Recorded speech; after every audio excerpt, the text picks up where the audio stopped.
بمەبەستی بەجێگەیاندنی فەریزەی حاج یەکەم کاروانی حاجیانی سنووری سلێمانی لە فڕۆکەخانەی نێودەوڵەتی سلێمانیەوە بەرەو جیددە بەڕێکەوتن.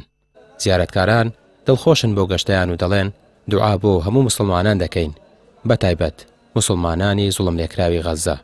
خوا لێمان قبولکە و ئەوانەش کە نەچون ئینشەڵڵا خوای گەورە لەوانی نسیبی ئەوانیش لەو شوێنەکە ئەو داوانامە شمولی ئەوانیش کا و ئینشەڵڵا بێن هەچی جمعی مسلمانە بەتایبەتی ئەم کوردستانە عایزە خۆشەویستمە. ئایدەمێ ساڵە بەخوا لە 2014 ئەو ناوە ناوە نووسم وای تر ئیمساڵ خوا کردی بەنستی لە هەرگوێ ئەنو حەجاجە نووسنە ڕۆیشتمە نووسی لە کەلار نووسیمە لە سلێمانی نووسیمە تر وای ئیمساڵ خوا کردی بەنستی کەم بۆ وڵاتەکەمان ئارام بێ و بۆ ئەو خەڵکە داماوەی غەزە و ئەو ناوەخوا ڕزگاریان کا لە دەستە و زاڵمانە ئینشەڵڵا چۆن دڵ ناڕەحاتن کاکە کەس هەیە بۆ برای دینی خۆی و بۆ مسڵمانان دڵی ناڕەحات نەبێ.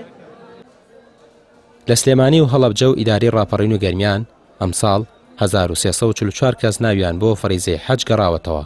یەکەم کاروان بە فڕۆکە 144 کەس بوون و لەلایەن ڕێپێدراوی کۆمپانیەکانی حەج و عومرەوە سەرپەرشتی دەکرێن. 16 ئەم مانگەش یەک کاروان بە ڕێگەی وشکانی بەڕێکەوتن کە ژمارەیان 150 زیارەتکار بوو.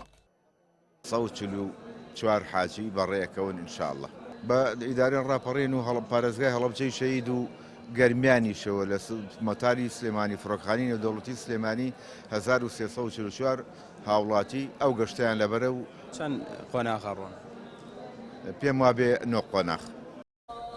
فەریزەی حەج یەکێکە لە ئەرکانەکانی ئیسلام و ساڵانە لە تەواوی جیهانەوە مسلمانان ئەم فەریزەیە بەجێ دەگەێنن.